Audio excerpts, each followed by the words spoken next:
like to bring the meeting of the Carson City Airport Authority together for Wednesday, June 21st, 6 o'clock. Carson City Community Center, Sierra Room. I'd like to have the secretary call the roll, please. Chairperson Law. Here. Vice Chair Stotts. Member Barrett. Here. Member Harvey. Here. Member Torres. Here. Member Val. Here. Member White. Here. A quorum is present. Thank you. Would you join me for the Pledge of Allegiance, please?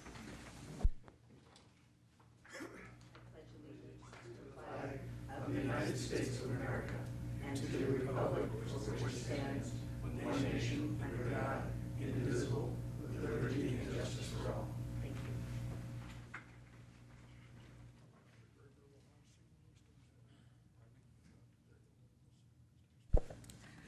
you. Does anyone have any questions about the minutes from last meeting? Do I have a motion to accept? So moved. That was Brian. Member Val has moved. Do I have a second? Second from Member Torres. All in favor? Any discussion on the motion, first of all? All in favor? Aye. All opposed? So passed.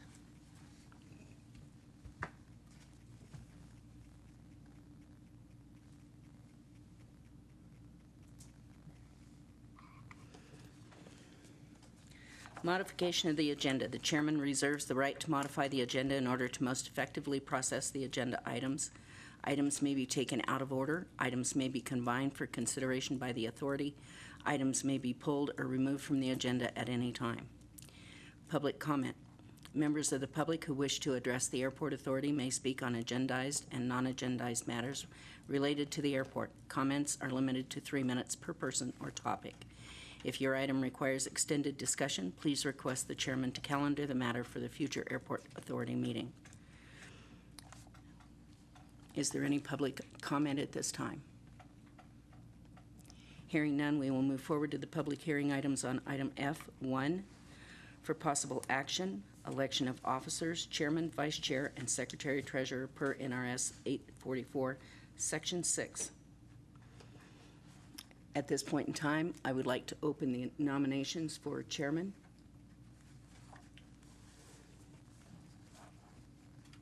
Madam Chairman, I'd like to nominate Linda Law for chairman. Are there, Second. okay. Lots of seconds. Oh, we know how this vote's going. Do we have any other nominations for chair? Do we have any public comment on nominations for chair? I'd like to move on and do this as a combined item. Do I have a nomination for vice chairman? Member Torres. Nominate Brian Val for vice chair. Brian. Do I have a... Second. Member White has seconded. Do I have any public comment on that item? Do I have any other nominations for vice chair? I'd like to close the nominations for vice chair, seeing no others. And I would like to move on to nominations for secretary treasurer. Member White. I nominate Member Harvey for Secretary Treasurer. Second. I have a nomination from Member White and a second from Member Barrett. Do I have any other nominations? Do I have any public comment on that nomination? I'd like to close the nominations, and we have a slate of myself as chair, Member Val as vice chair, and Member Harvey as secretary treasurer. Do I have any public comment before we go to a vote? Do I have any discussion on the motion? On the slate? All in favor of adopting the slate of officers as nominated, please say aye. Aye. Aye. All opposed? So moved and carried.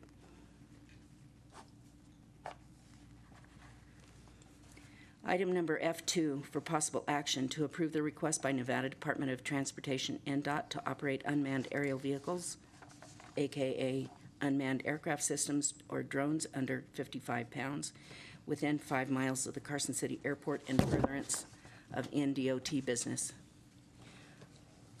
I Is there anyone here from NDOT? I'm not seeing anybody. Mr. Rowe, would you like to handle that?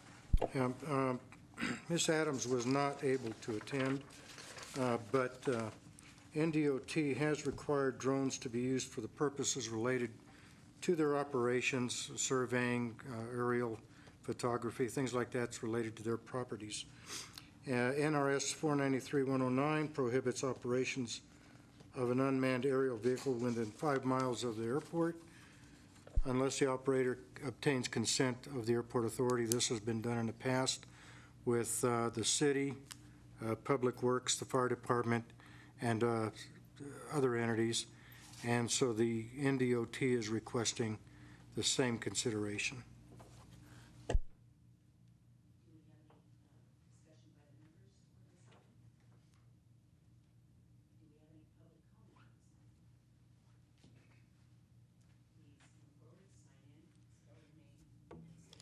Good evening, I'm Brad Graber. I don't know how to do that. How do you turn it on? Thanks. At what altitude are these drones going to be flown? They are prohibited at 400 feet or lower, AGL. Thanks.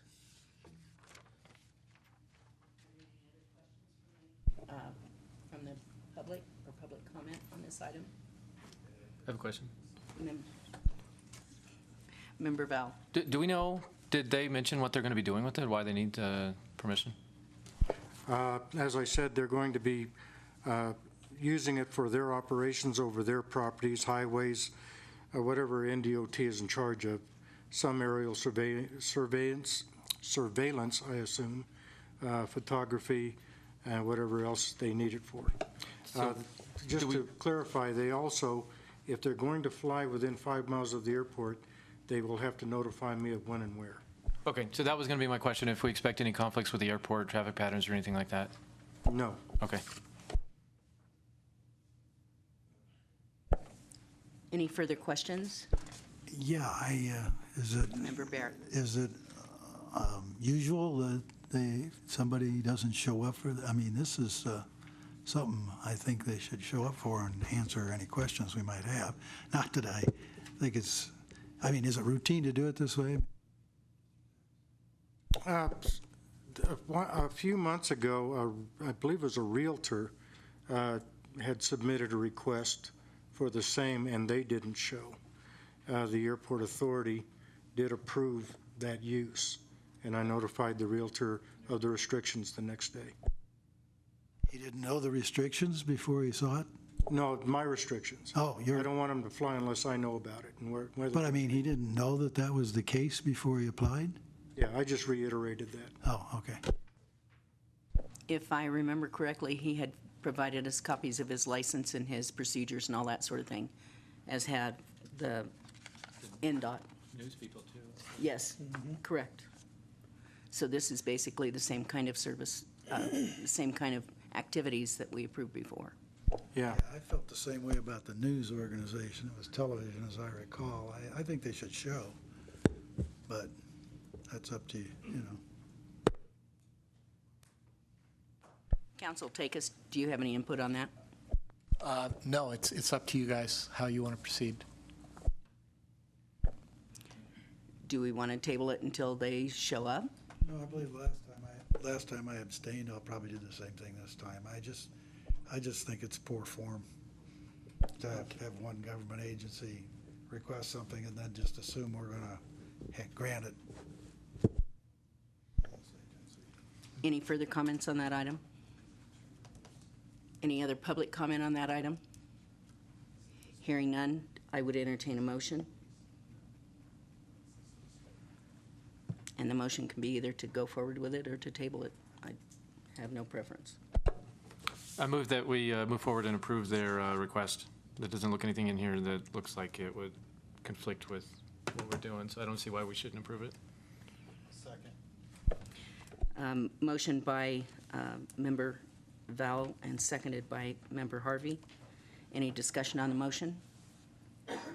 All in favor of the motion? Before you vote, can I just clarify? Certainly. You're approving it so long as they fully comply with FAA Part 107 and that they notify the airport manager at least 24 hours prior to operations that are within a mile of the airport. Is that, I'm just clarifying, is that? Yes, what the you motion? said. Okay, great, thanks. Go ahead. Okay, all in favor?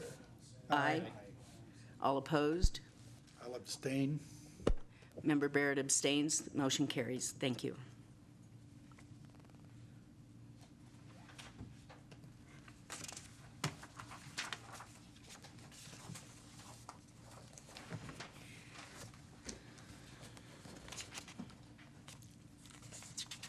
Moving forward to item F4,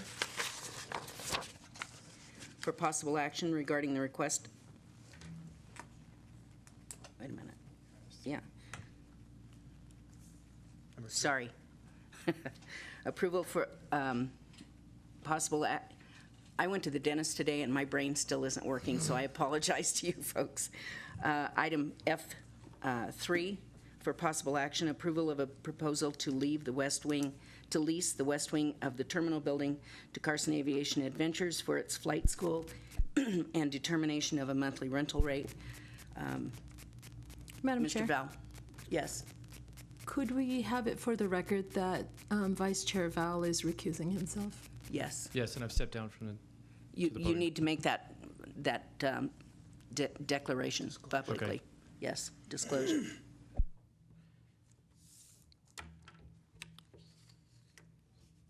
So this is Brian Vowell, standing at the podium on behalf of Carson Aviation Adventures in my own capacity. Several months ago, actually late last year, we made a request to see if we could lease the terminal building after the roof was finished.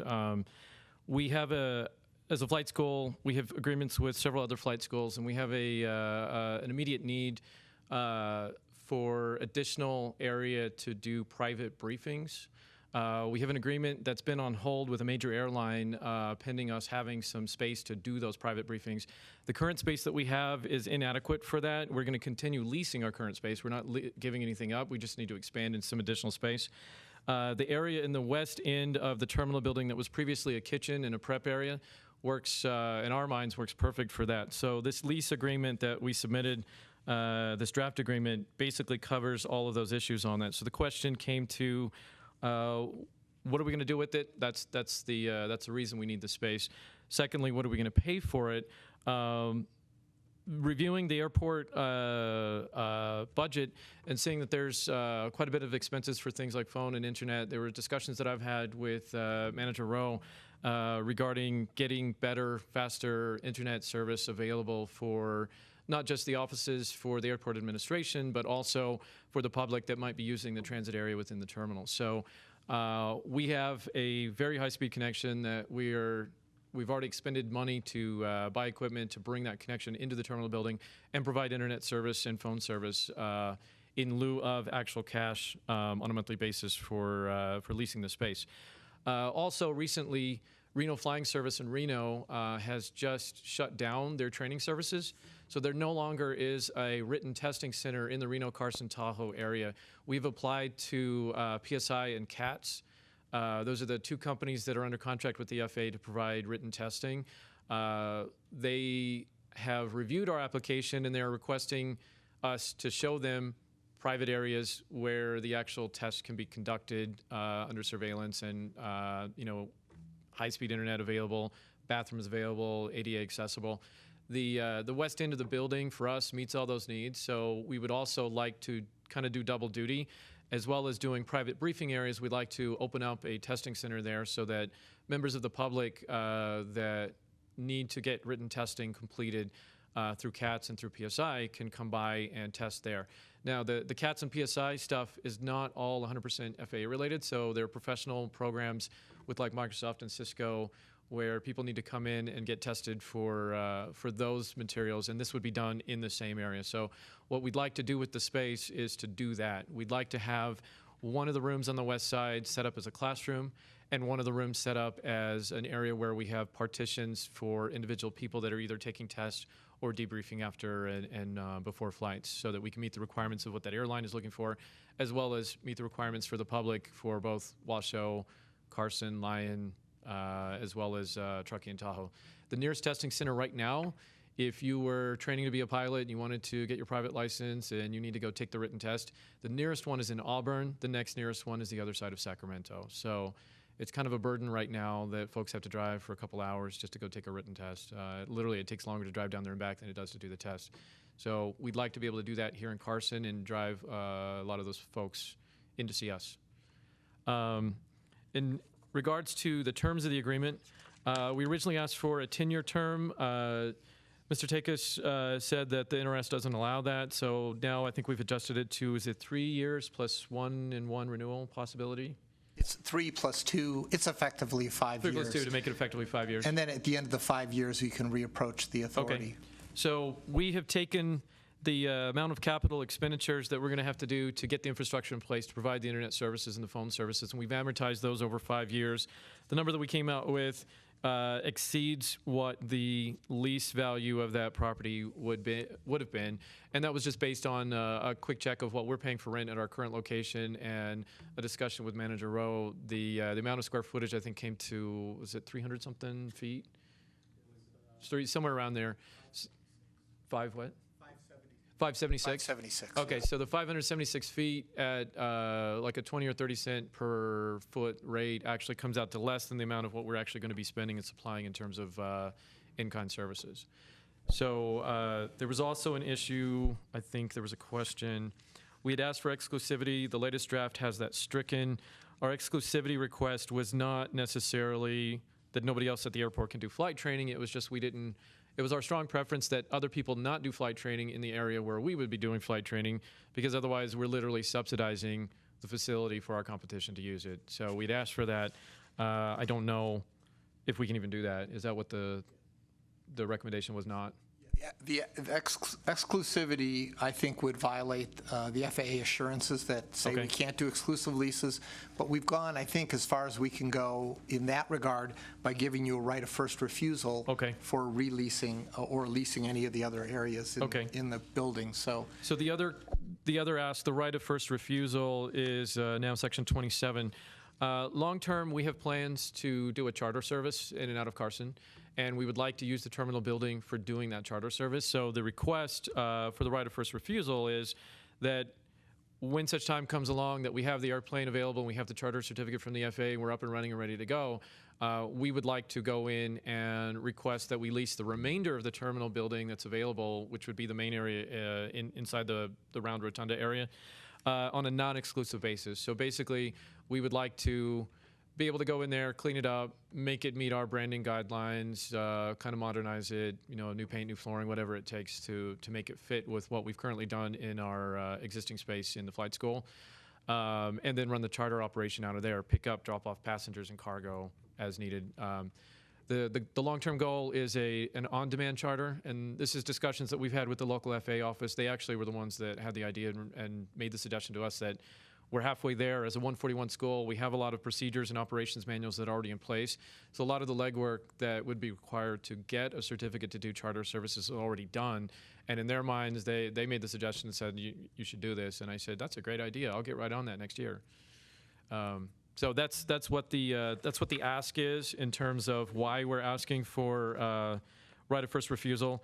And again, since it would be a non-exclusive lease on this shared space, the rate that we'd originally requested in there was basically half of what we thought fair market value was, since it would not be our exclusive leasehold. It would be open to the public to use as they see fit. We currently have quite a bit of traffic coming through the flight school. We're open pretty late usually, so folks see the light on, they come, they see us when the terminal building is dark. So we're already getting quite a bit of foot traffic. We want to shift that over there and basically use the terminal building for its intended use, which is as a terminal for, folks coming in and out of Carson. Okay, I have a question for you. You didn't mention the tenant improvements.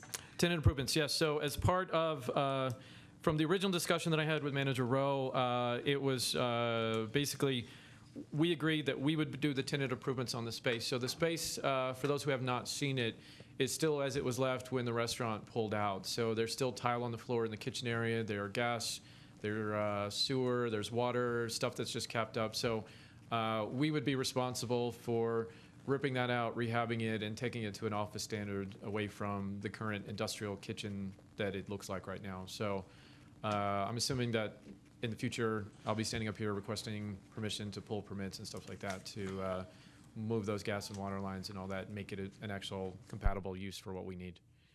Okay, and you and I discussed the other day when I dropped by your office that you intended as part of that internet and so forth, that you planned on putting a monitoring system on the building? Yeah, so one of the requirements to be a testing center is that we have to monitor the testing area.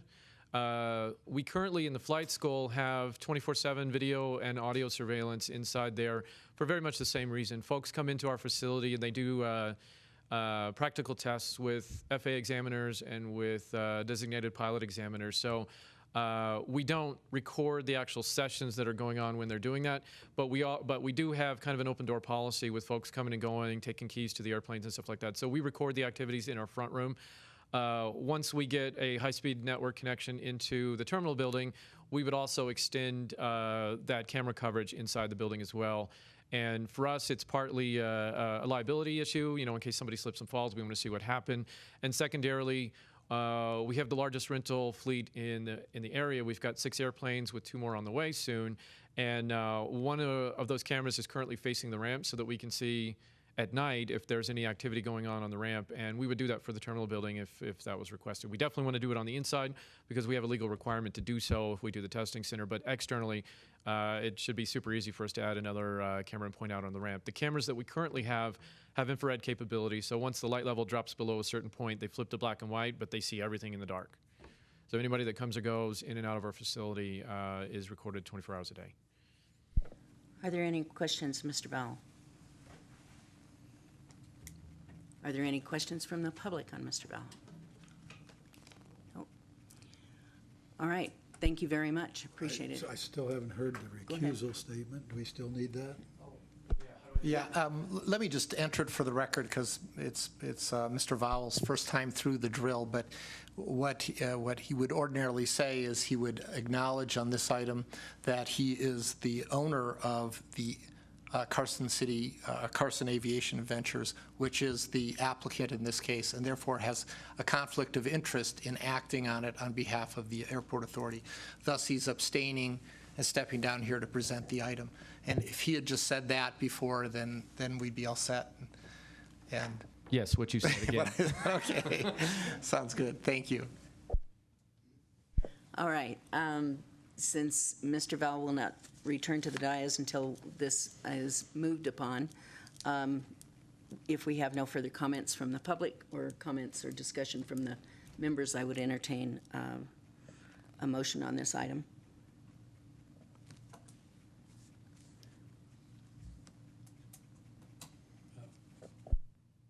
Yeah, I move that we go forward with this. Member Torres moves to approve the lease of the west wing of the terminal building on the terms presented. On the terms presented. Do I have it? Member White has seconded the motion.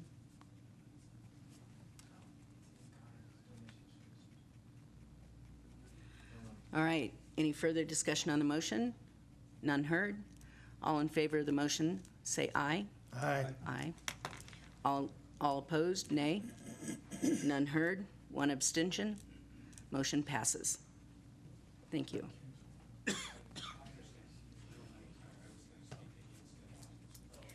Okay, moving along to item F4.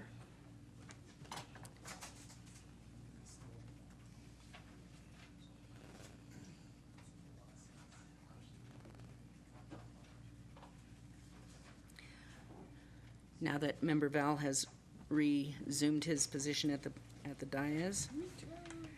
For possible action regarding the request by Dennis Giangreco to lease parcel 219B of airport land in 3 phases for the construction of hangars for aircraft storage. The lease of property would be for 31,500 square feet as phase 1 and include the right to lease an adjacent similar area within parcel 219B as phase 2 and the final area of parcel 219B as phase 3.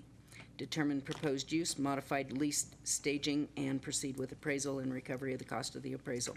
Mr. Giangreco, could you sign in? Yes. State your name for the record, please, and proceed. Dennis Giangreco. I'll give you.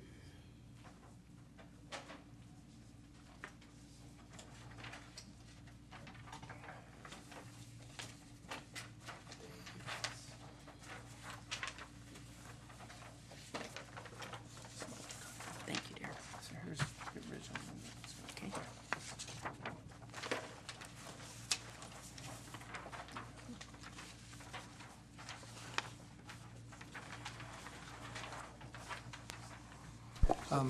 Madam Chairman, if I could just kind of introduce why it's back on the agenda.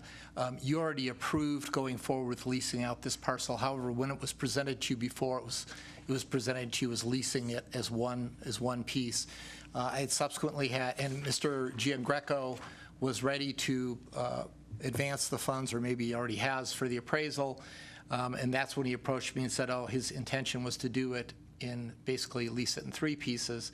I told him that we would need to put that back on the agenda because that was not the action that I understood you had taken at the earlier meeting. And I think he wants to make sure that he's on the right track before he pays for an appraisal. And so with that background, Mr. Giangreco can explain to you what he's proposing to do. That's exactly what I wanted to do, is just go forward, get the first phase done, and just build it straight out in 3 phases in 3 years or less.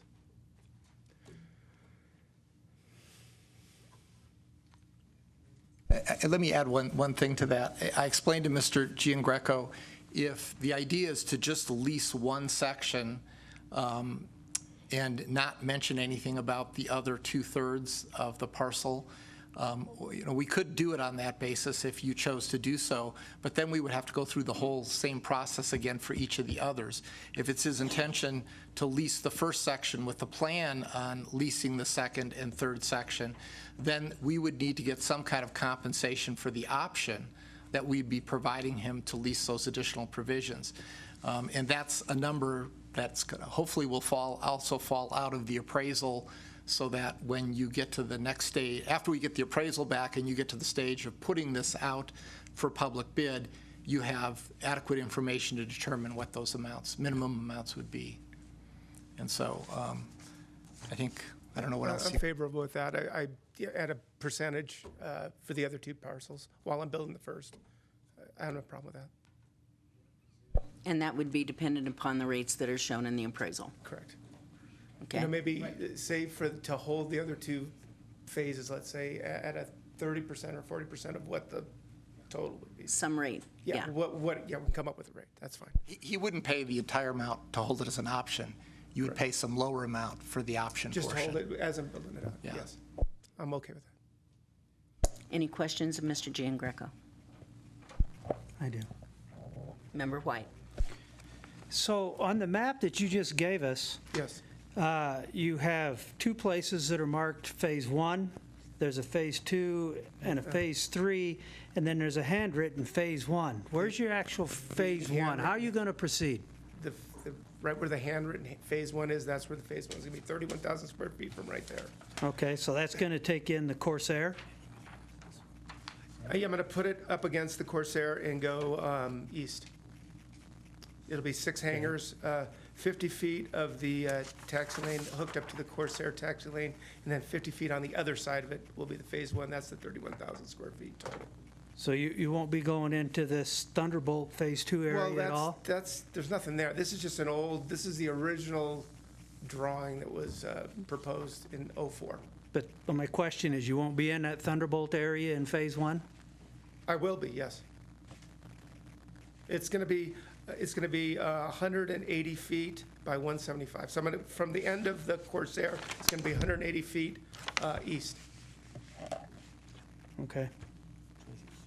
So what I'm going to do is I'm going to attach 30 feet of the taxi lane on the Corsair to make that an 80-foot taxi lane, 100 feet of buildings, 3 hangars on each side, and then another 50 feet of taxi lane for the backside. So that's 31,000 square feet. So it'll be 17,500 of buildings and 14,000 of taxi lane. So do you have any expectation how long it might take you to get to your other phases? I built 54,000 square feet in LA and I did it in 8 months. So I'm sure I can do it under a year as long as I get it through the planning process. I'm up Okay. and running and ready to go. So I don't see it taking under a year to get this first phase done. The first part? Yes. What about the rest? Well, just as I sell them, I'm just gonna keep building. If these are all pre-sold, I'll just keep moving with it. Do you have an expectation what your timeline is for that? I've got 3 people interested in hangars right now. That's all I've got as far as interest. But you're using a three-year window for completion of all 3 parcels? Yes. That's your estimate at this Yes. point? Or sooner. Okay, 3 years. Yeah. Oh, yeah, for all 3. Okay.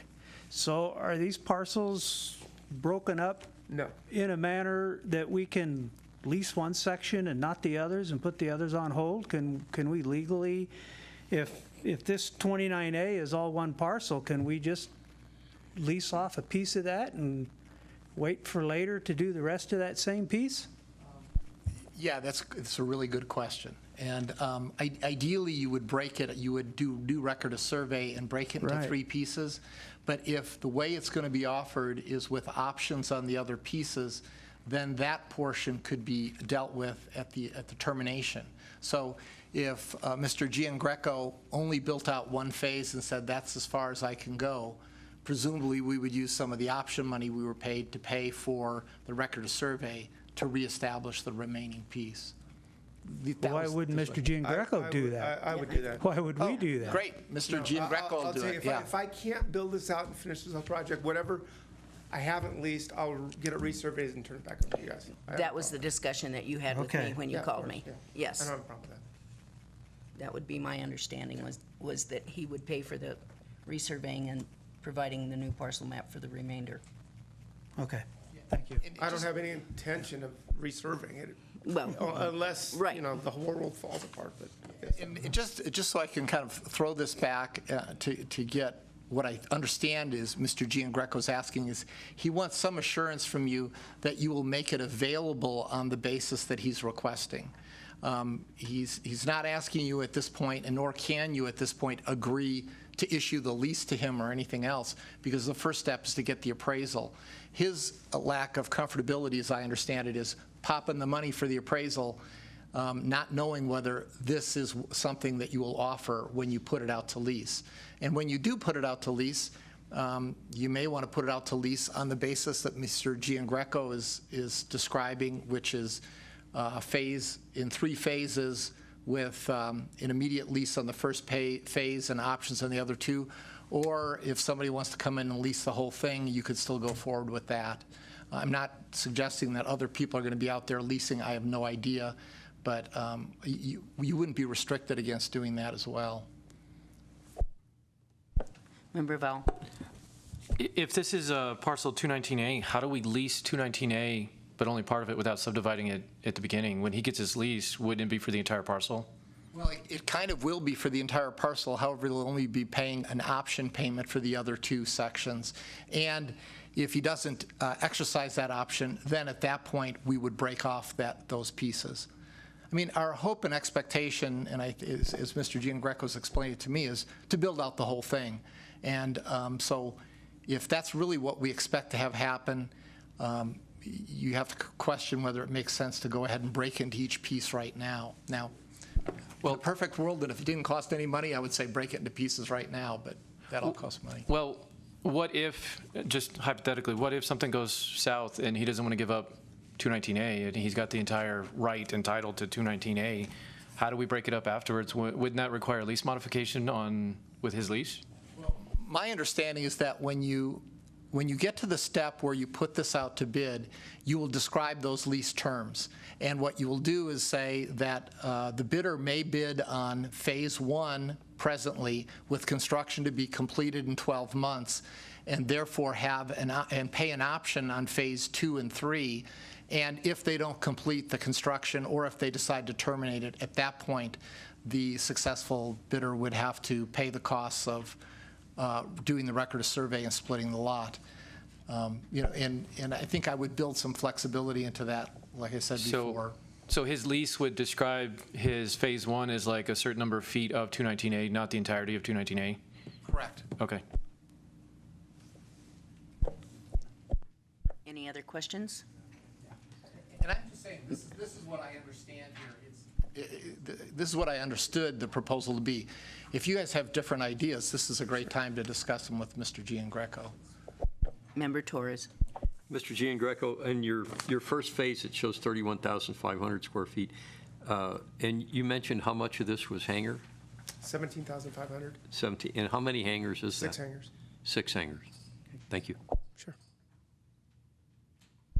Any other questions? Is there any public question, public comments for Mr. Giangreco? Mr. Leish? Please sign in, state your name for the record. And while there are multiple people at the podium, please state your name each time you start to speak. Eric Leach. I am delighted to have Mr. Giangreco here and wanting to build some hangars. I'm thrilled with this. I think it's a marvelous step forward for us. Very, very pleased with it. Having been in a few contracts over my career, I'm a little concerned about the particular way this is evolving, and there may be a simpler way to do what it is I think is being attempted. I'm familiar with contract structure, and I'm sure our attorney can improve on what I'm suggesting, in which when you put this out to bid, it can go out to bid for the entire parcel. And I think that's basically what you're saying. But then there could be a clause in there where the successful winner of that bid could elect to give up the remaining fraction for a certain penalty. Effectively gets where you're going, but it doesn't take the option to take the next piece. You take the whole thing and you have an option to give it up. There may be a way to skin that cat, which is more generally acceptable, more easily understood. So that the whole point is that whoever wins the bid, hopefully Mr. Giangreco, he's releasing the entire portion.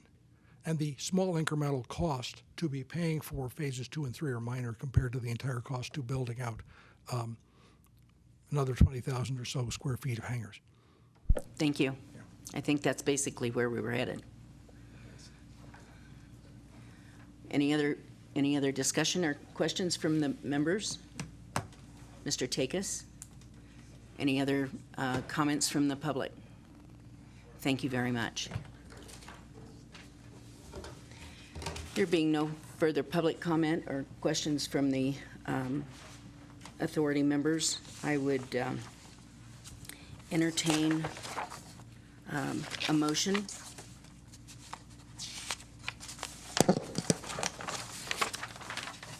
Chair? Okay. I move we approve the request to offer parcel 219B in phases and proceed with appraisal upon Mr. Giangreco's advance of the cost of the appraisal, with the condition that if someone else gets a lease, he'll be reimbursed for the cost of the appraisal. I would second. I have discussion on the motion. I have a move. Yes, I have a motion by Mr. Harvey and a second from Mr. Barrett. Do I have discussion on the motion? Member White. While I do appreciate somebody coming forward and wanting to create some development on our airport, and I have been very outspoken about needing development on our airport, I'm somewhat uncomfortable with the way this is taking place. One, council doesn't come across as though he's on very firm footing. We've had a contractor in the past that came forward with what was essentially the same basic idea. I want a piece of this piece of property. I think I'm going to build 3 sets of hangars, but I can only afford 1 now. And we turned that developer away. I think we need to be consistent in our decisions. And based on that, uncomfortable with council's direction and the need to be consistent, I'm not going to support this item. Can I just respond to that? That wasn't my recollection of the prior. The prior approach was a guy who wanted to build 1 or 2 hangars, period. He had no intention of building out the entire parcel. And that's where I see a problem.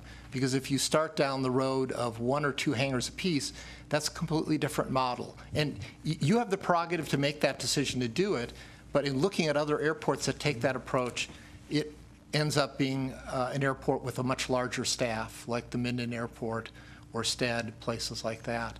And that was the concern I had there. This I see a little differently, but it doesn't matter how I see it, it matters how you guys see it. But this proposal, as I understand it, is focused on building out the entire project, and that's Mr. Giangreco's, what he says his past history is with building hangars. So that's where I see a distinction there. But you know, you get to vote, not me. So however you feel about it is the way you feel about it. And indeed, what I found in the internet regarding Mr. Greco is pretty successful efforts at building hangars. But we're here in Carson City, and I think we need to be consistent with our decisions. Yeah, and in terms of this proposal, I think the option, or whatever you want to call it, takes care of that. We have protection. That's just my view. Whether those two are exactly alike, I think I'll take the council's view, although I'm sure Maurice has studied it and has his view of it, but I'll go along with our attorney. All right. In that case, any further discussion on the motion before we go to a vote? I have a motion by Member Harvey and a second by Member Barrett to go forward with this as discussed, to approve the request to offer parcel 219B in phases and proceed with the appraisal upon Mr. Giangreco's advance of the cost of the appraisal and the condition that if someone else gets the lease, he will be reimbursed for the cost of the appraisal. All those in favor? Aye. Aye. All opposed? Nay. Motion carries.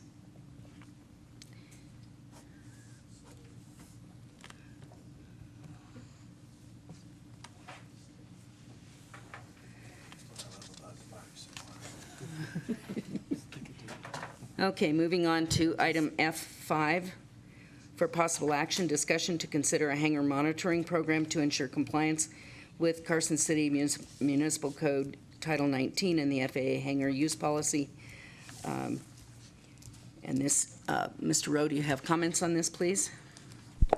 Just to get started, at the April 19th meeting of the Airport Authority, the authority approved to adopt a draft hangar use policy submitted by Eric Leitch with the Airport Users Group with the goal of satisfying the FAA hangar use policy.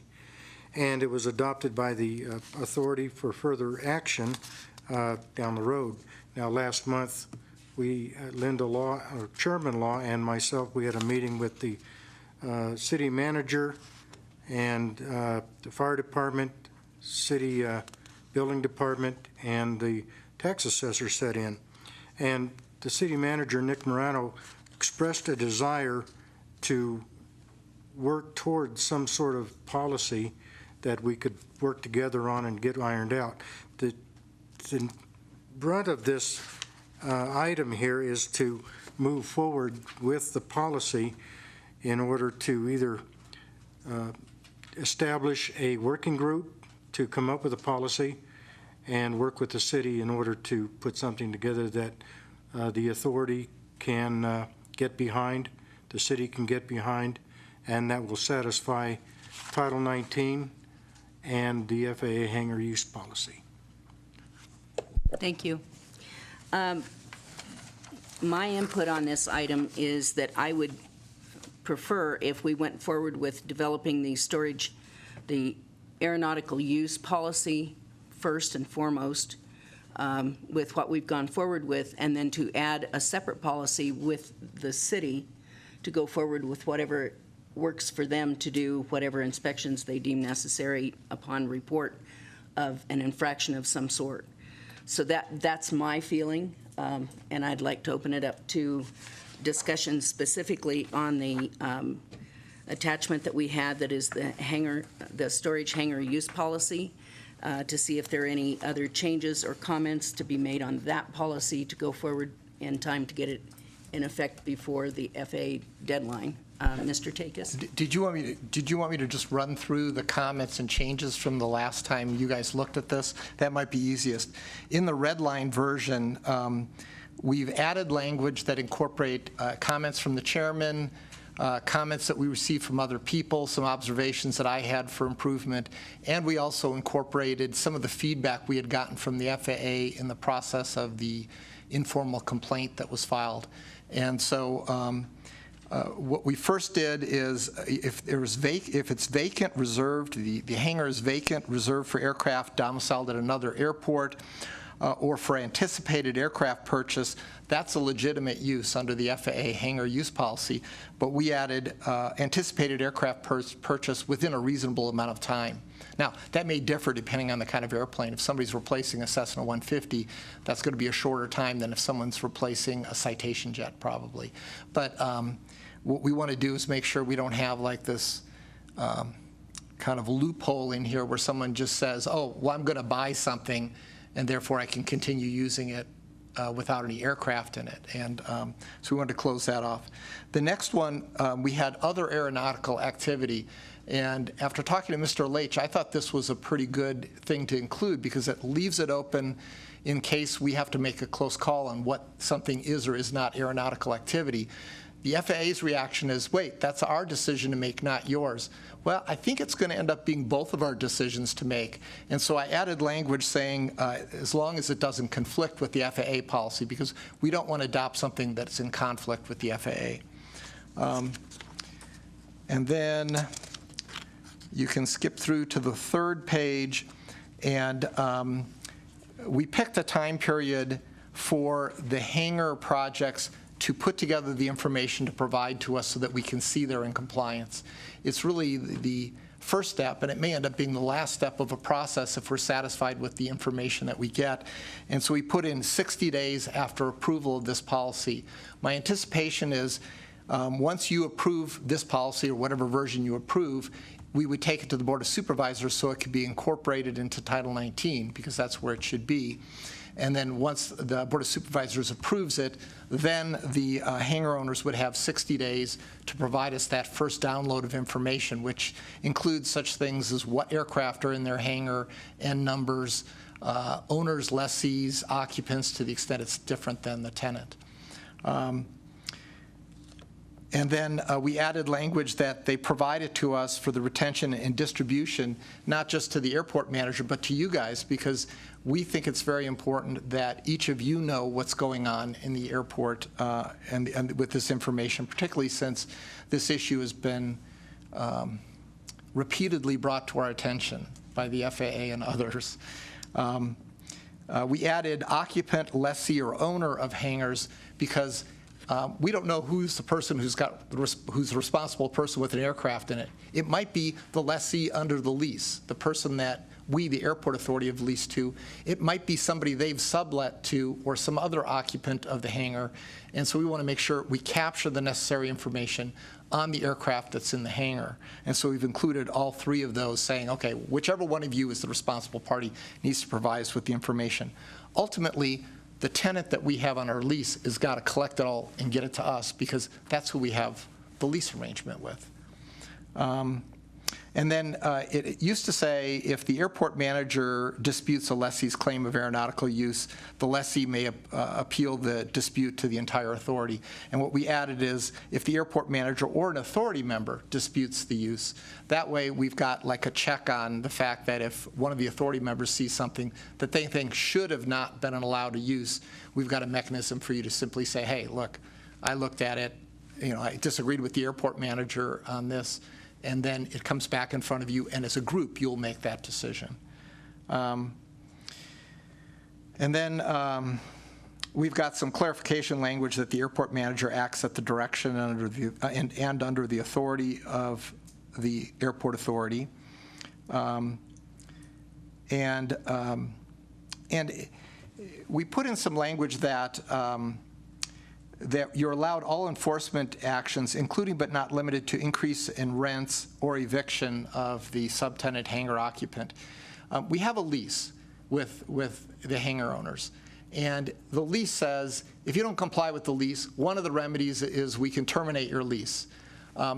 If it ever came to that, that's a pretty extreme remedy. And so what we're proposing in here is a lesser remedy or a lesser solution, which is alternatively, instead of terminating your entire lease, which could be harmful to all the other people in the hangar association who are dutifully paying their rent and keeping aircraft in there, what we do is we've created a financial disincentive for someone to use it for non-aeronautical purposes or to lie to us, to misrepresent the facts to us. And so what we're doing is we're setting it up as a mechanism that will produce additional revenue to the airport if somebody is using it for non-aeronautical use.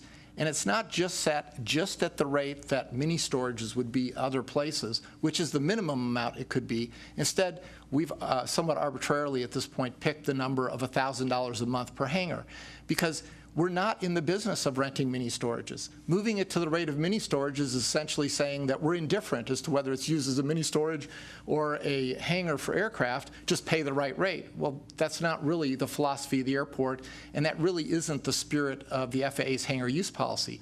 The hangar use policy and the airport authority the act that created the airport authority is geared toward operate the airport to be an airport and hangars to store aircraft. And so that's kind of the structure of the kind of enforcement mechanism.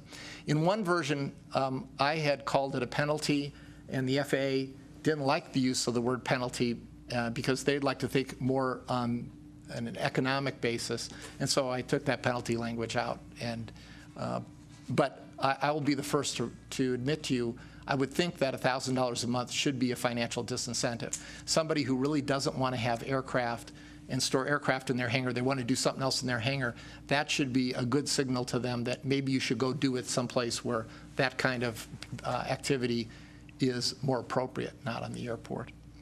And then we added a provision that if the airport manager or a member of the authority verifies that it's in compliance with the aeronautical use policy, then it's considered in compliance. We need some kind of way of assuring these people, once they produce whatever information or allow inspection, however it's going to turn out, that you can give them the assurance that, hey, you're okay. And so that can come either from the airport manager or a member of the authority. And then I dropped off the comments that Mr. Leitch had included in his earlier draft. They were explanatory, and one of them, I think, was misinterpreted by the FAA when they looked at it. There was a provision in there about providing documentation to the authority, and the gentleman from the FAA seemed to think that we were abdicating some responsibility and we should not allow any kind of delegation of providing the information. And that person from the FAA seemed to be hung up on inspections. I can understand it if we're telling somebody else to inspect it, but what we're really doing is saying, look, our lease is with you, association, and so we need you to help us, and we need you to be responsible for showing us that there's compliance. I would think in many cases, an inspection of the hangar would give you absolutely no information in terms of compliance. The simple example is, we have people at our airport that live here but have a business in Southern California or someplace else. They have hangars in both locations. Their aircraft shares those two hangars. Sometimes it's here and sometimes it's there. That's a legitimate aviation use under the FAA's policy. If you go do an inspection and it turns out the airplane's not there that day, that doesn't give you any meaningful information. What that communicates to you is, oh, this is in violation. You know, at least that would be your first reaction. It would be much more helpful to us to get documentation from the person showing us, hey, I've got these two hangars, the airplane flies back and forth, and that's why if you go out there on a random day, you got a 50-50 chance of seeing an empty hangar versus one with an airplane in it. And I don't think the FAA person had really thought that through, because I think if that had been explained to them, the light would come on and they would say, yeah, that's probably a better way to satisfy that kind of aeronautical use.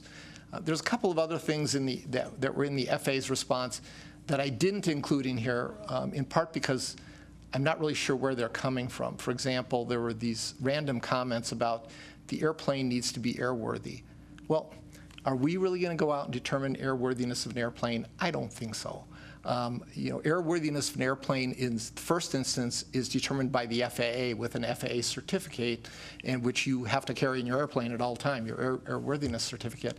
And then beyond that, the pilot or owner needs to be responsible for determining the airworthiness. So in the example that was given to me, if my airplane has low air pressure in the tire, I may deem it to be non-airworthy, but that shouldn't have any play on whether I have an active airplane in the hangar.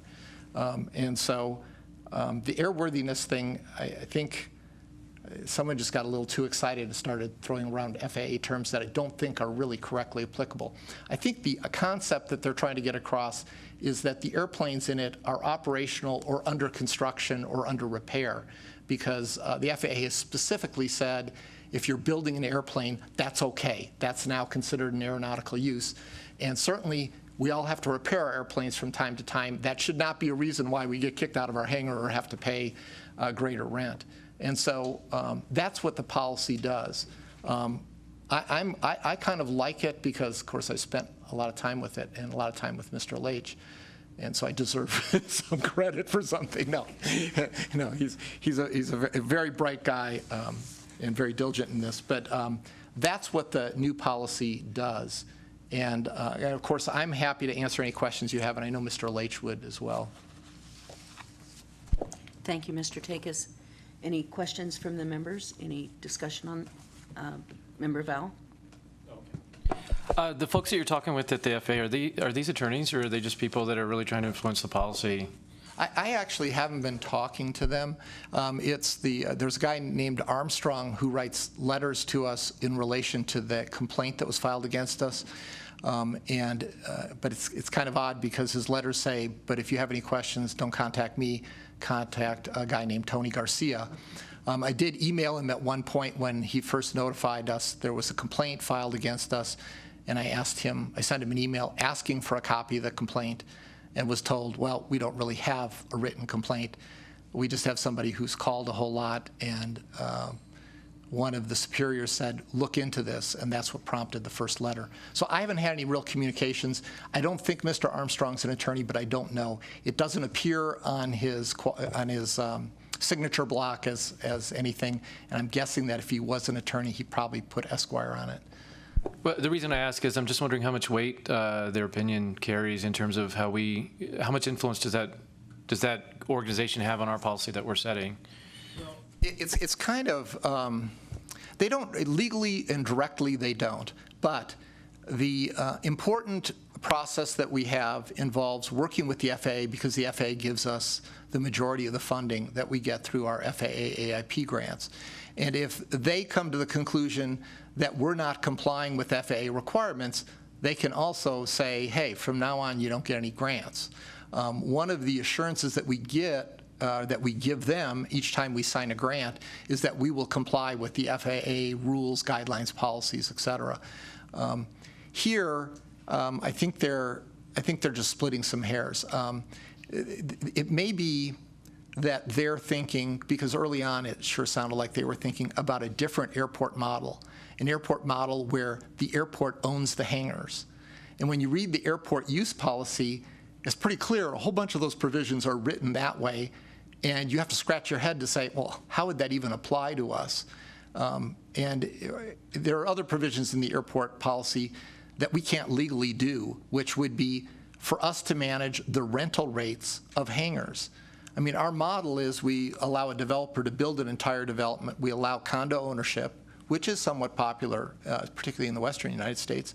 And then if the owner of the hangar wants to sublease it to somebody else with an airplane, they can do it. We don't have privity of contract with that subleasee such that we could dictate what that rental rate would be. Our belief is that if we have enough hangars out there and we've got a big enough set of people leasing and people renting to them, that the competitive market will take the place. People pay what's an appropriate price for a rental. And I have never heard on our airport of anybody charging an outrageous rent. And candidly, I know a lot of pilots, and I don't think pilots would take very well to paying an outrageous rent. They'd take their airplane to a different airport. So I think it works fairly well for us. It's kind of hard to fit our model into that airport hangar use policy that the FAA adopted in some areas. That's one area. But overall, this policy that's being proposed to you, much of it is copied word for word from the FAA policy because it makes sense. Like each of the aeronautical uses, that was copied directly out of the policy. So I would think that when the FAA looks at this, they're going to say, geez, that looks awfully familiar. They copied it right out of our policy. But these comments that we got in this complaint letter, which are not, they're not in this proceeding and they don't have to do with what we're doing right now, those sometimes are a little bit off, but I suspect it's because the people who are writing those are not as familiar with our hangar arrangement as we are. And I think that's what's going on. So is it a true statement that the FAA grant money has not directly subsidized the building of any of the hangars that we have? That is absolutely true. So where do they derive authority to even enforce a policy on us if they didn't pay for any of it? Yeah, and that's a great argument, and people made that argument when this policy was under consideration. And so when the FAA issued the policy, they addressed that directly. And got it right here. They have a section of on comments in advance, of the policy before they get to. You read the policy itself; it's really like 2 pages. It's really short. You read all the comments and questions; it's pretty long. But one of them was exactly that. Let me find it really quickly.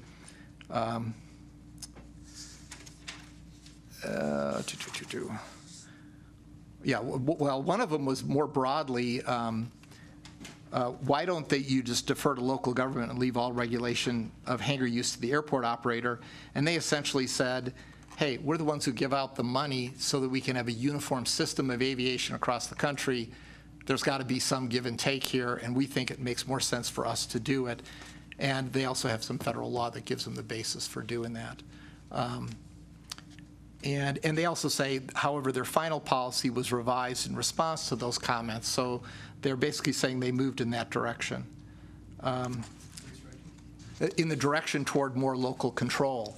And they do allow some local control.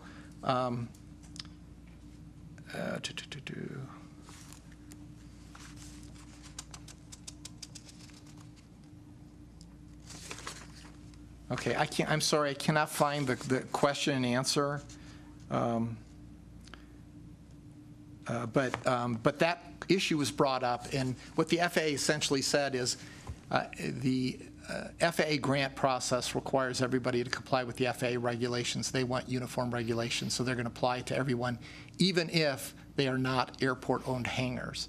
And that's fine as a general statement, but then when you start drilling down to how do you actually apply this, like how would you dictate minimum or maximum rental rates, okay, well, that kind of breaks down, because how do we tell someone who we've leased a hangar, leased bare dirt to, who's put their money in to build the hangar, what amount of money they need to recover their investment on their hangar? That's not even an exercise that I think we're qualified to do. We certainly aren't legally able to do. And so some of these things break down, but I haven't seen anything in any of the communications from the FAA saying, we're going to make you do it anyway. I mean, I think to some extent they're trying to be reasonable. I just mentioned that a couple of their comments, I think they get a little too excited. And Thank you. My comment on this is the document that we have here, this draft policy, integrates what the FAA has said that they want as a basic tenet as far as this policy is concerned. And although it doesn't perhaps encompass everything that's in their policy, it encompasses the things that are most appropriate to our circumstance. That is my feeling about it. It has gone through a number of iterations, and I think that this one is pretty solid. At least it's something that we can have if we adopt it tonight. It is something we can have ready to submit to them and tell them that we are moving forward to comply with their July 1st policy, their policy that will come into effect July 1st. As far as the part of it that has to do with monitoring or inspecting, I think that that can build upon this and be a separate standalone document should we choose to go down that direction in future. I have another question. Yes, Member Val. On the issue of the, what you called the financial disincentive, which sounds like a penalty rate,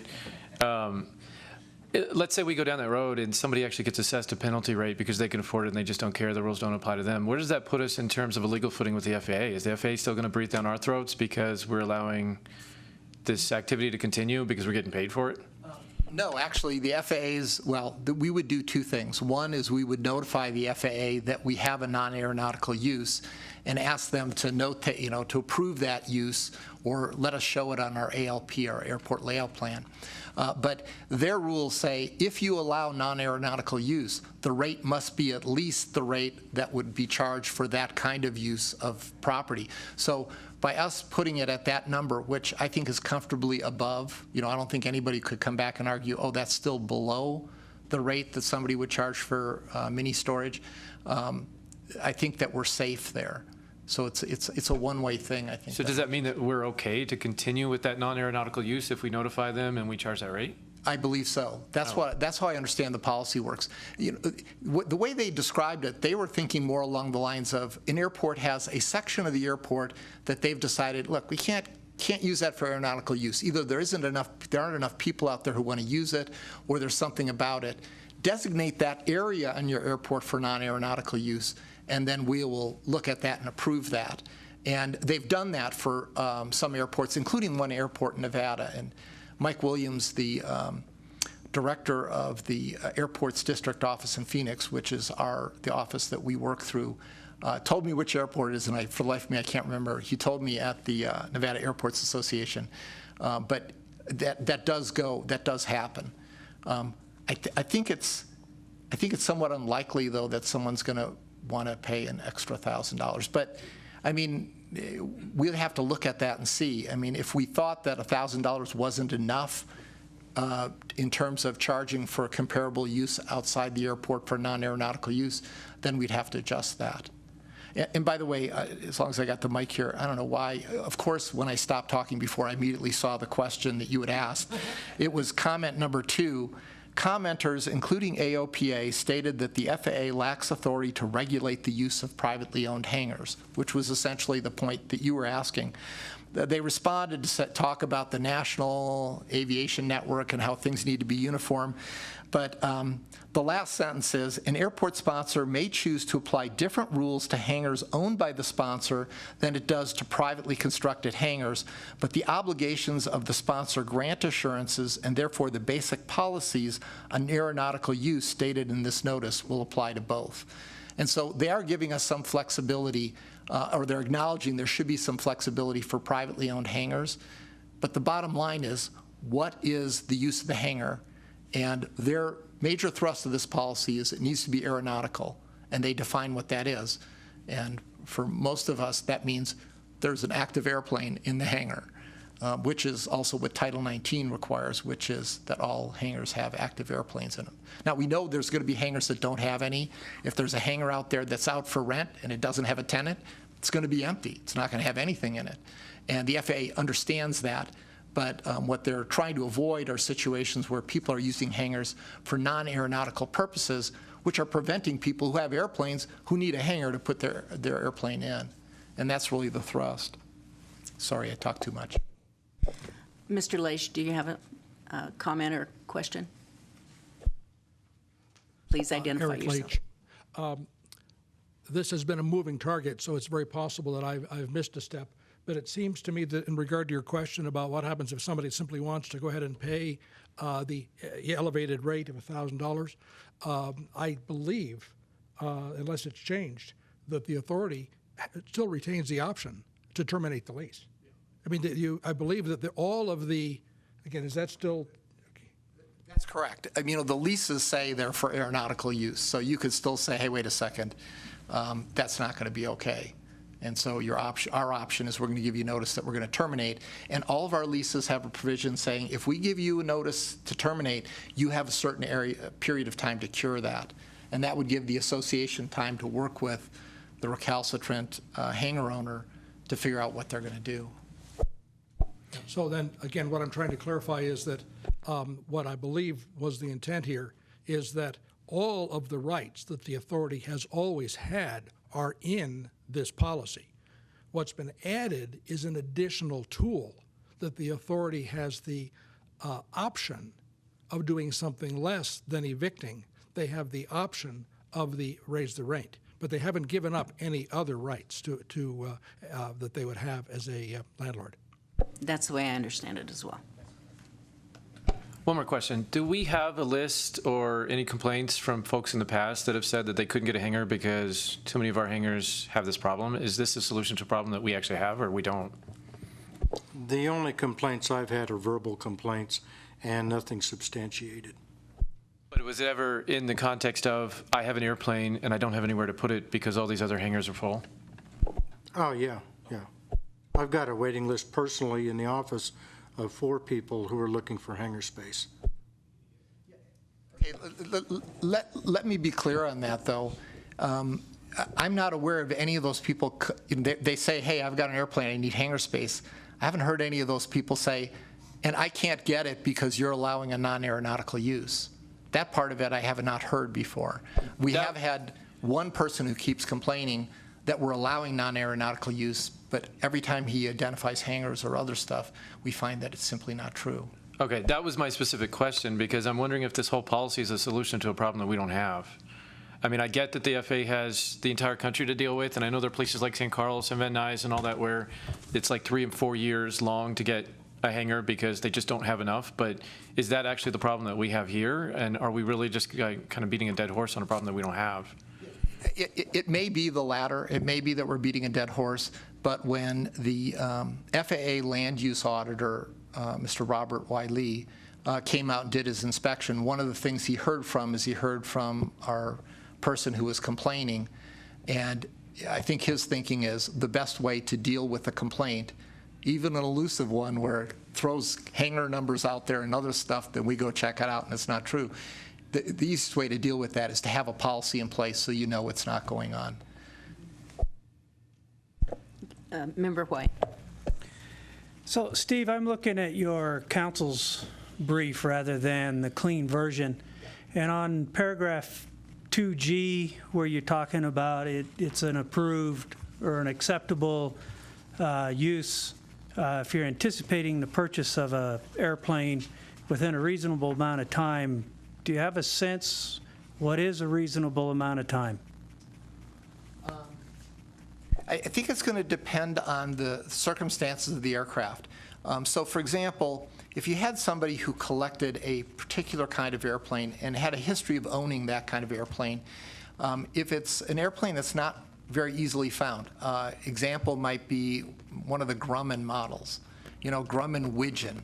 There's people who love that airplane. Jimmy Buffett is one of them. He's kind of made him famous.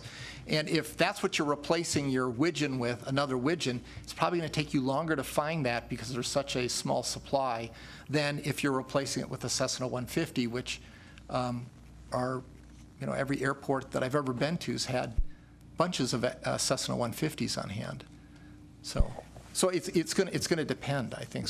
So, yeah, I kind of had that in mind. It's going to depend on the person. It's going to depend on the target. So is there a way to put some language in there that suggests you must be able to show you're making progress on a search for a plane, you have a plane in escrow, you are actually looking for a plane instead of just saying you are? Yeah, I would love it if we could come up with some language to do that. I tried, but I couldn't. I couldn't come up with it. And so what I kind of deferred to is I thought, okay, this is going to be kind of a fact-by-fact situation. They're going to make their pitch to you. And if it's convincing to you, great. You'll say, oh, it's okay. If it's not convincing to you, you'll say, not buying that. Okay. That's not a reasonable period of time to me, and end of discussion. Okay. So then down at 5E, and I apologize, I missed this on my checklist, so I haven't reviewed Article 19. But does not Article 19 say that each hangar must have an airplane registered in Carson City? Yeah. And if it does, then how do we do this when this airplane that is hangared in 2 locations is actually registered in the remote location from Carson City? How do we handle that? Yeah, okay, because Title 19 doesn't exactly say that. Okay. So here's what Title 19 says. The premises are to be used and occupied primarily for aircraft storage, and at least 1 aircraft will be housed in each occupied hangar. Aircraft housed in a hangar will be listed as personal property with the Carson City Assessor's Office, or if domiciled at another location, documentation provided to support such Okay. classification. Because That's we part of can't this. make somebody register their plane here. Right. But we do try and capture all the airplanes here because we'd like the personal property tax to be here in Carson City as opposed to Van Nuys, California, or someplace else. So I think just for the people that are going to be involved, as you went through this policy, creating this policy, you said you had some of the city personnel involved. I assume you involved the assessor, Dave Dolly. Do you have any idea how he's going to determine what airplanes are registered here and what isn't? Because I know we have a list. Linda and I have come up with a list. What was there, 900-something planes registered in Carson City? Referring to the list, and I don't want to get too far off topic here, but I have printed out the most current one, and I've met with Dave Dolly, and I'm in the process of starting a spreadsheet that I can put those together. But So we're going to get to that part? We will get to that part eventually. And so I know a lot of people have been involved putting this together. Do we have a sense that, I would hope all, but at least the majority of the tenants on the airport are aware that this is happening and that they feel like they've had an opportunity to contribute? Because I only see, what do we have, 5 people here. I mean, we have more board members than we have audience. I would think something like this being created new would create a firestorm. I mean, other things way more minor than this have filled this room. So has everybody had a chance to chime in on this? Okay, so there has been a good deal of communication. I can tell you that firsthand. It's been on the agenda several times. We published the agenda. We put it out. These meetings are televised. I think we've done the right thing in terms of getting the word out.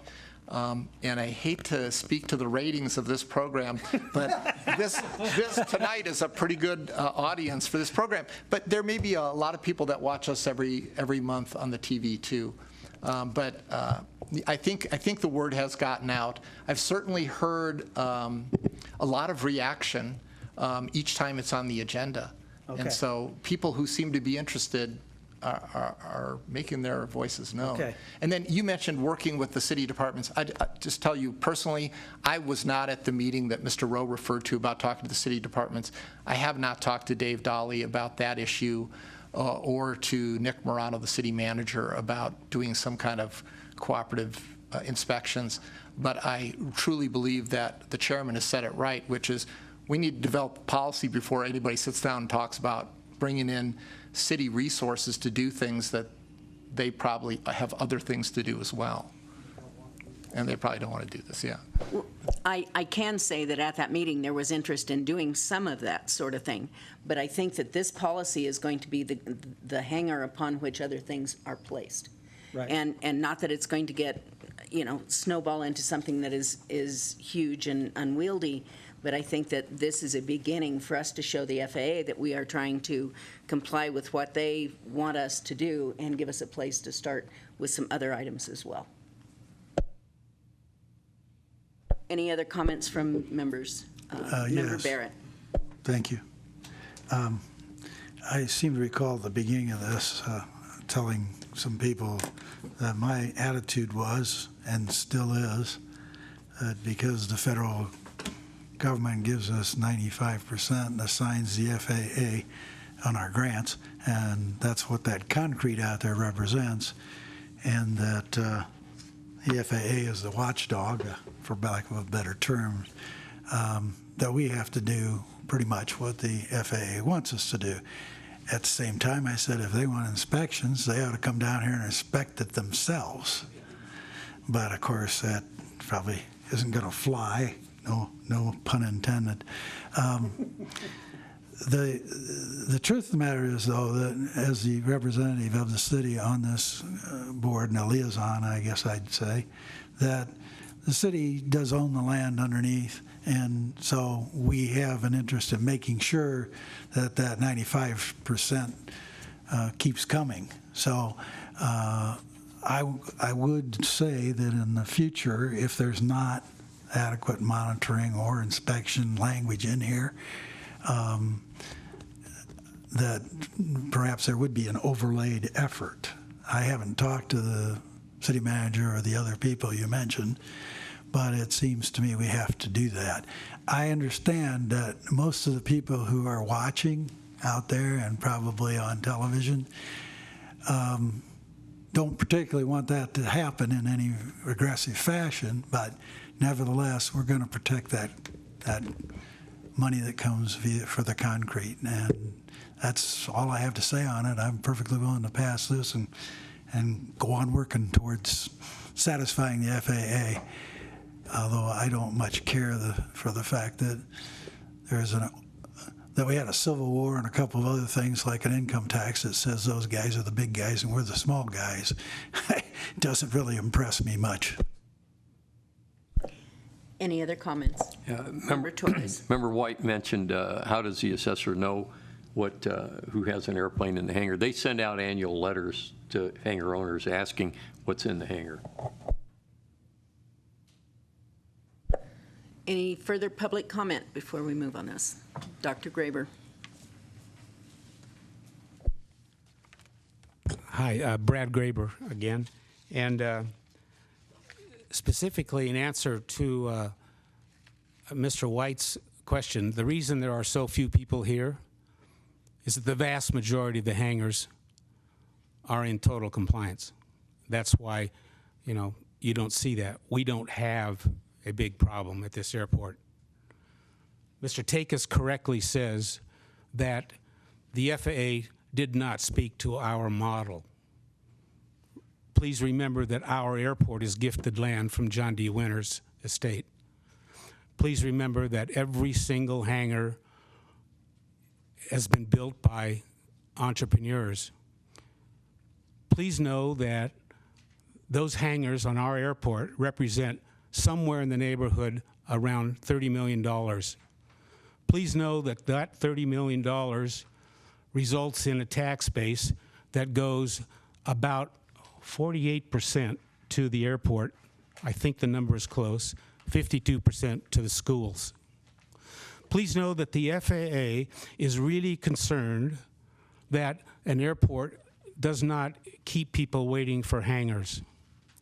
And so the model that we have had and continue to have is that when an entrepreneur wants to build some more hangars, it's good for everybody. That would be, sorry to be so flippant, that'd be good for the kids. All right? So know that also that in their policy to go into effect on July 1, all right, they're really concerned that we store airplanes. But number one, General says, and by ensuring that airport sponsors receive fair market value for use of airport property for non-aeronautical purposes. I suggest to you that $1,000 is not the fair market value, and I would offer for you to give consideration to that based on the fact, Mr. White, that we have so few hangars there. And in fact, Mr. Leitch's first suggested hangar use policy included some very reasonable suggestions and policies for the use of these very few hangars that are there to be charged a fair market value. Please know that the last line of the policy to go into effect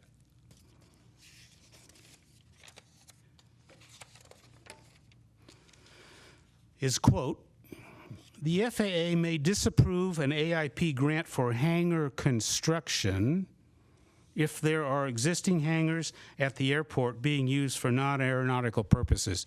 That's right in line with what they want. They want hangars here for airplanes, and they don't want a list, and we are really pretty much in compliance. They're not going to stop sending us 96 cents on our dollar for our runway repair and maintenance for a few hangars that we have charged something less than $1,000 a month. They're not going to do that. They need this airport right here. We're one of the very few and closest airports to Reno. One of the reasons that they've spent money here is because we are that close to Reno. One of the reasons that they let us extend our airport is because if there's some kind of terrible situation that occurs, this airport can handle the action. So I think it's foolhardy to suggest that because we have a hangar policy that best suits our conditions here, that language is in here someplace, that local conditions may dictate, they are simply not going to stop paying us money when we need to have it. So I would offer for your review the original Eric Leach document so that you could see another way to approach those very few hangars that don't have an airplane in it. Very few. Otherwise, you'd see a whole bunch of folks here. I really appreciate you listening. You have the chance to change this airport forever. And it's going to be something that some folks can live with and some folks can't, depending upon what you decide. So what we don't want to do is we don't want to short ourselves in this city by not increasing on that $30 million investment. We want to encourage folks to get here and build hangars. Appreciate you listening. Questions of me? Any questions of Dr. Graber? Thank you. Any further public comment on this item? Any further discussion of the members?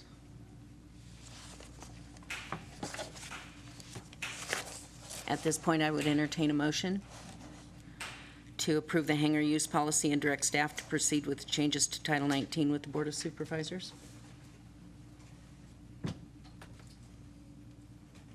I would move for that. Member Torres has moved for adoption. Do I have a second? I'll second. Member Harvey has seconded. Any discussion on the motion? All those in favor of the motion signify by saying aye. Aye. Any opposed? Any abstentions? Motion passes. Thank you.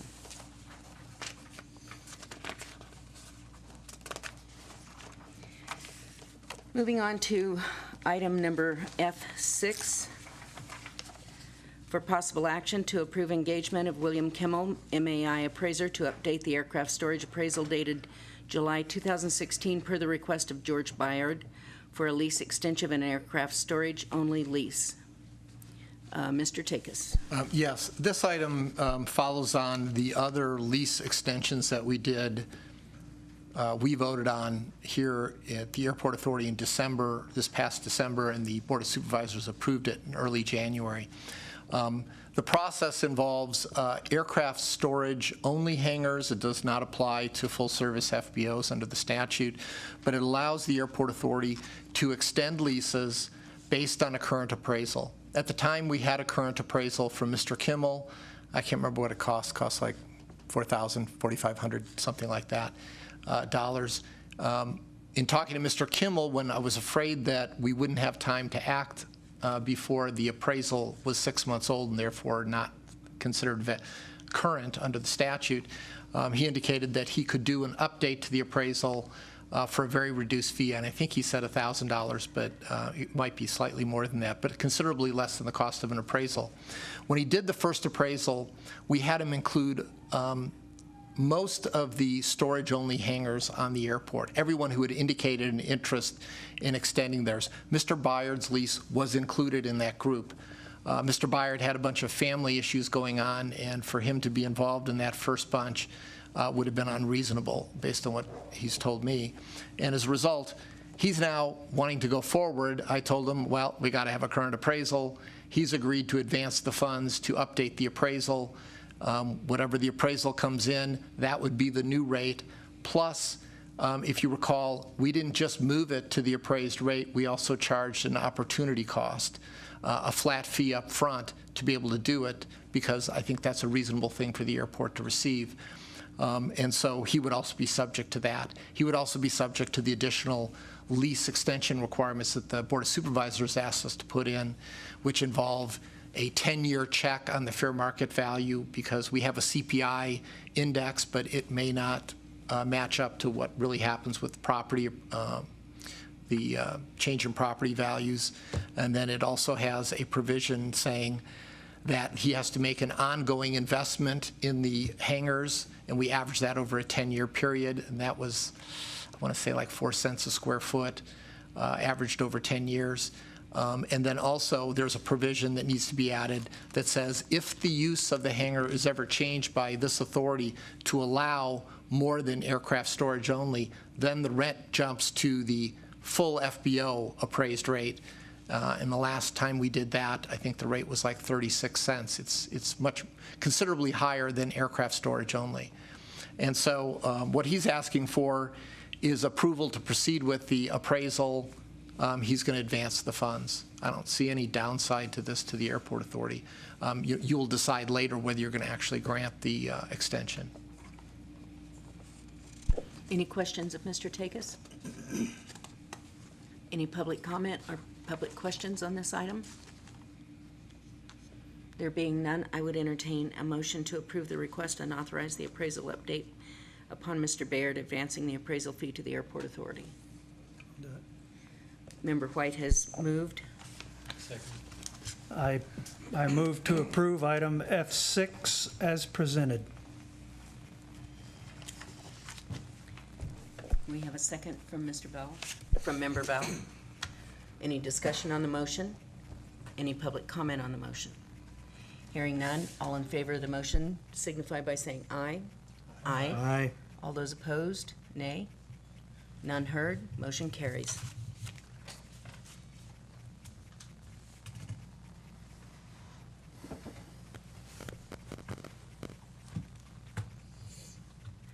Moving forward, we turn to the informational items on the agenda. We will begin with the airport engineer's report. Brian Fitzgerald, airport engineer with Atkins. To fear of repeating myself, the north apron lights are not complete yet. As stated, Power Electric has done all their work, put the new pedestal in. NV Energy has been notified after the city signed off on the pedestal, and it has not been constructed as of today. So we're waiting basically to connect the wires at this point and be able to move forward on that.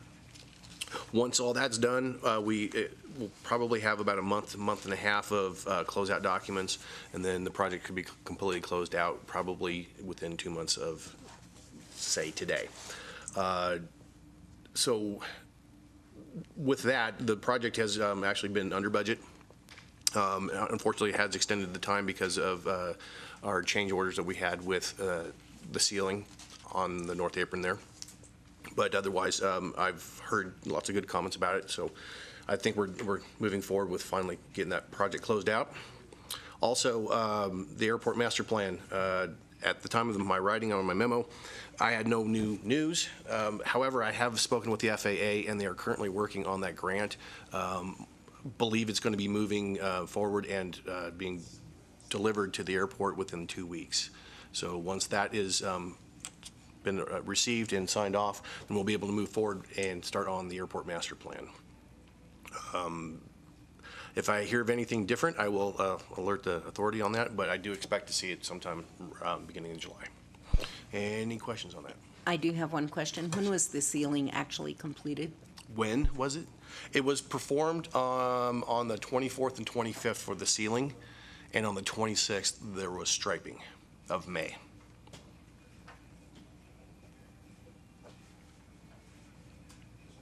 Thank you. Yep. Any other questions of Mr. Fitzgerald? All right, we'll move to the airport manager's report. Tim? If there's any other questions regarding my briefing, we have no new news. There's no new news since my briefing was published and entered into the record. If there's any questions on that, I'd be happy to answer. Member White? Yeah, Tim, last month we heard some concerns about mosquitoes and bugs in ponding between the taxiways. Have you been able to address that? There's nothing to address the taxiways. The water's leached into the ground. We have no problem with bugs.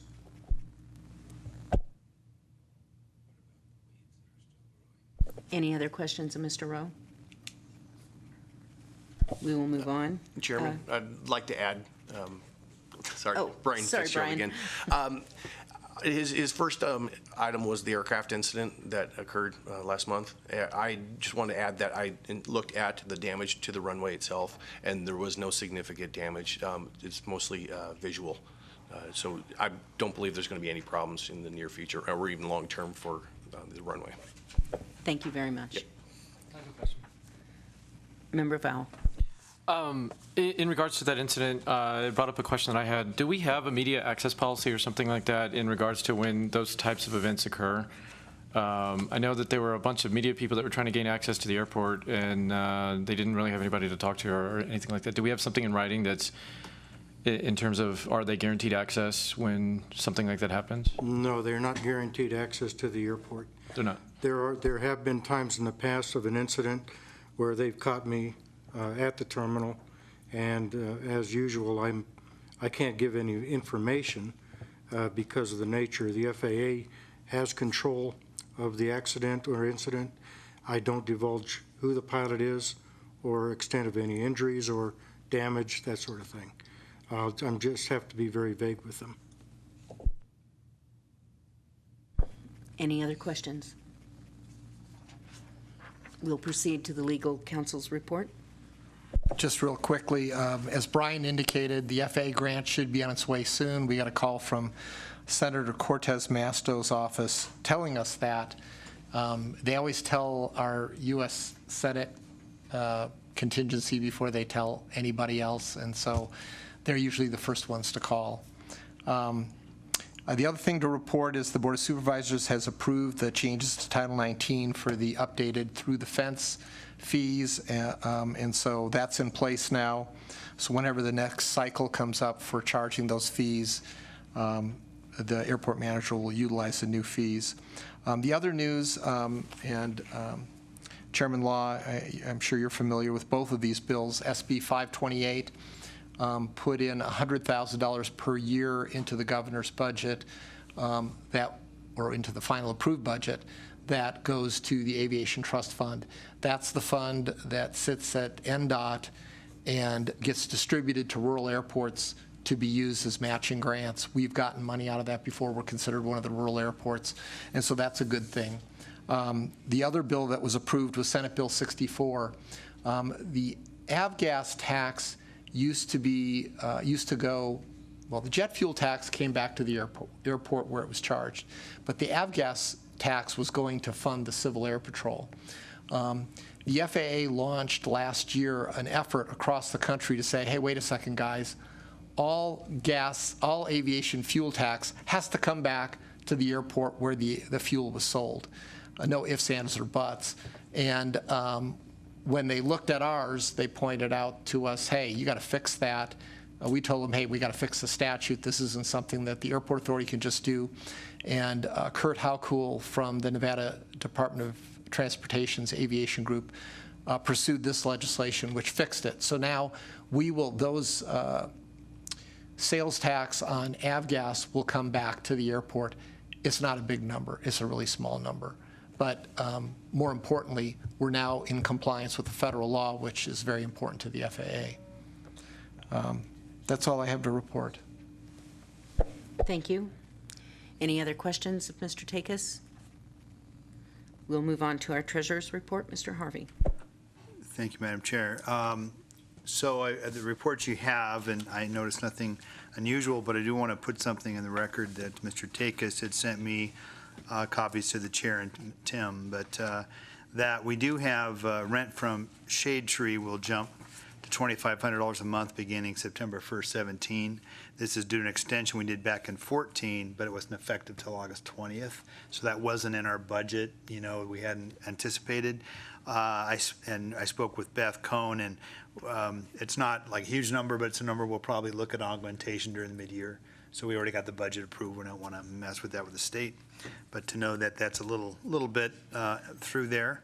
The Board of Supervisors also approved the increase in the through the fence fees.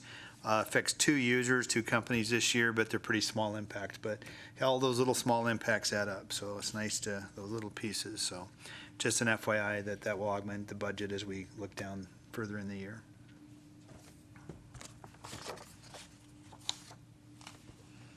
Question. Member White. I have a couple of questions. Tim, on the profit and loss budget versus actual, that would be page 8 of the attachment that you sent out. On the second page of that profit and loss budget versus actual, line 6306 for waste management, that shows that we've spent 1,080.9% of the budget.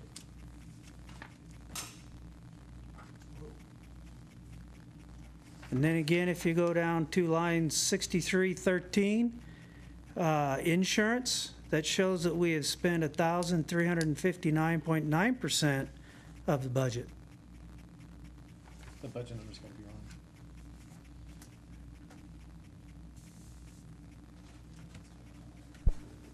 wrong. Tim, I do have a question on that, in that if you look at what I see presented, it actually, the dates aren't right. They say May 31st through July 1st, 16. They don't appear to be the right amounts for this time of year, so I got to say I have a question on that particular report. Obviously, I made a mistake with the dates. Should have been from July 1st to May 31st. So once again, we have a financial report that we can't rely on. Okay. The other one I'll just mention, Tim, is on the other report, profit loss year-to-date comparison. You're comparing the same year. We don't have the previous year to compare with, so I'm not sure what occurred there.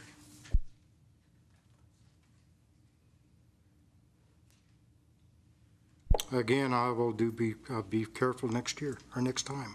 So if you'd please review those, let's look at last year's and resend these out. I'd appreciate it. I will.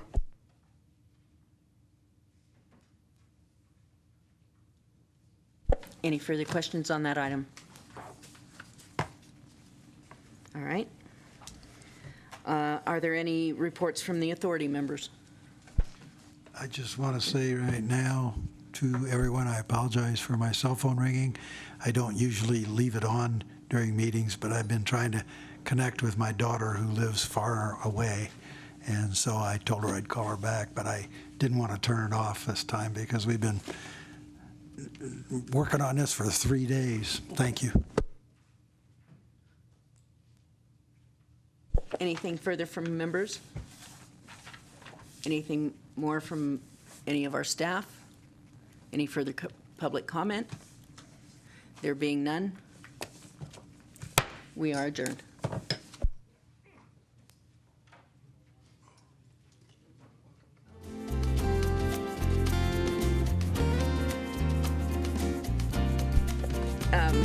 Anybody have agenda items for the next meeting?